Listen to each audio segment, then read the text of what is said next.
Hey, I'm Chris, and thanks for joining us for our series, Help. Now, there's been a few times in my life where I want to learn to do something really cool, but I can't figure it out on my own. Whenever I go skateboarding, it's really fun to learn a new trick, but it's a huge challenge, and I have to ask someone for help. I find someone that knows how to do it, and they can show me to do it. Even with that, it's still really hard. I fall a lot, it takes so many tries, but if I persevere and stick with it, I end up figuring it out, and it's awesome. Well, let's watch today's God story. We're gonna see how God helped David persevere even when it was really hard to do. Let's check it out.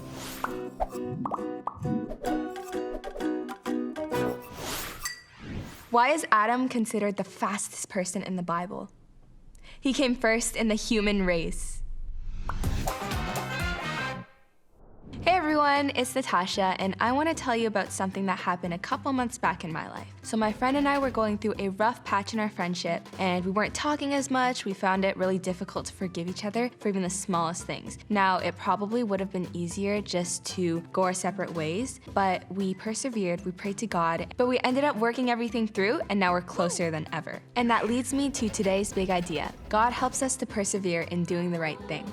We've been learning the story of a guy named David and how he was chosen by Samuel to be the next king of Israel. Even though David was the youngest of all his brothers, God chose him to be the next king because God looks at what is in our hearts. Then we heard of David and his willingness to take on Goliath. And even though everyone had ideas for what David should do or who he should be, he was just who God created him to be.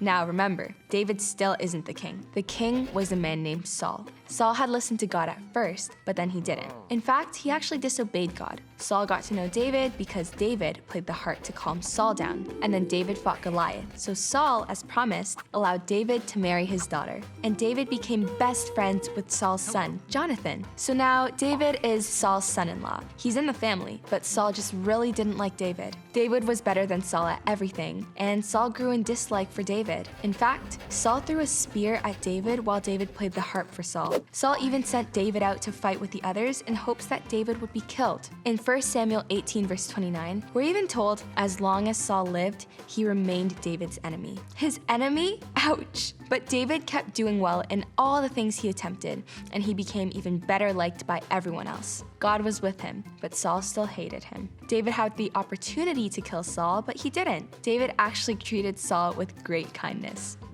About this time, Samuel, the judge and prophet, died. All of Israel was sad because of his death. They really liked that guy. After that, Saul began to chase after David again, trying to kill him. David just didn't understand why. David found that Saul and his army were camped out near him, so he decided to go down to Saul's camp in the middle of the night. David went with a guy named Abishai down to Saul's camp. Everyone was sleeping. David saw Saul's spear and water jug. Abishai wanted to kill Saul in his sleep, but David told him not to. David took the spear and water jug with him. Everyone was still sleeping. David and Abishai went to cross the valley to the top of the hill. David called out to Saul's army commander, Abner. David showed Abner that he had Saul's spear and water jug, but did nothing to harm Saul. As David was speaking, Saul heard him. Let's read it from the Bible.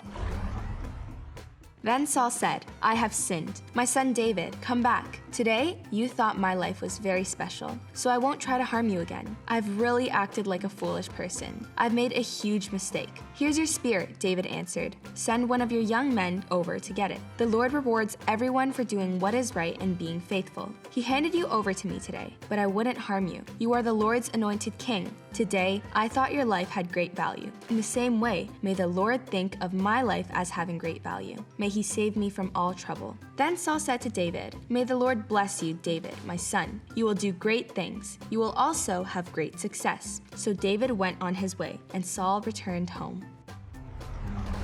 This time, Saul kept his word. As the time went on, Saul and the Israelite army were chased down by the Philistines. Sadly, Saul's 3 sons were killed by the Philistine army, and knowing that they were coming after him, Saul took his own life. And I know it sounds like a sad end to this story. That is how the book of 1 Samuel ends. But 2 Samuel brings good news. David would finally be king, but that's a story for another time. Even though Saul had continued to try to kill David, David knew that he wasn't supposed to kill Saul. David had to persevere in doing what he knew was right in God's eyes. Remember in my story from the beginning when my friend and I were having a rough patch? We persevered as well, and we actually made it through, becoming better friends than ever. It can be hard to persevere to do the right thing, and even more so for David. He was actually being hunted down to be killed and had the opportunity to end it by killing Saul. Not once, but twice. And he still did the same thing. And honestly, we need God's help to persevere in doing what is right. And that is why today's big idea is God helps us to persevere in doing the right thing. It's Natasha, and I'll see you next time. Bye.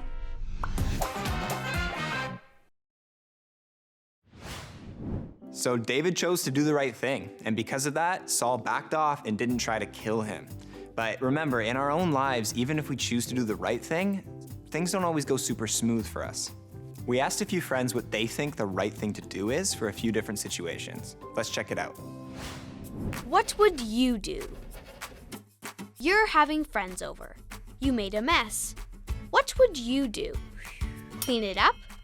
Leave it? Help your parents clean up? Or do something else? I know I'm supposed to say I would clean it up, but I actually would leave it. If it's late at night, I normally just go to sleep. It depends how big of a mess it is. If they were really tired and I was not tired at all, then I'll do it. Quickly gonna help clean up, or else my parents would kill me. I'm the kind of person that doesn't really like a mess around the house, but sometimes I don't like cleaning up the mess, so. I would help my mom, and I'd say that my friends can start figuring out what we're going to play, and I'd be there. You started a chore or an after-school activity, but you don't like it. What would you do?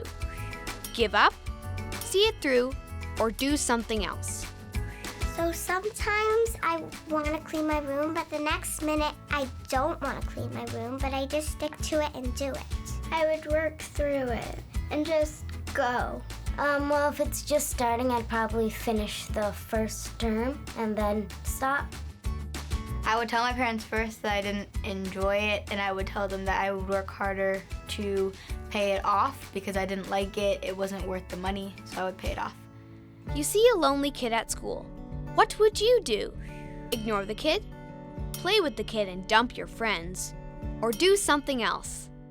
Go up to them and ask if they would like to play with me and my friends. You look lonely. Would you like to play with me?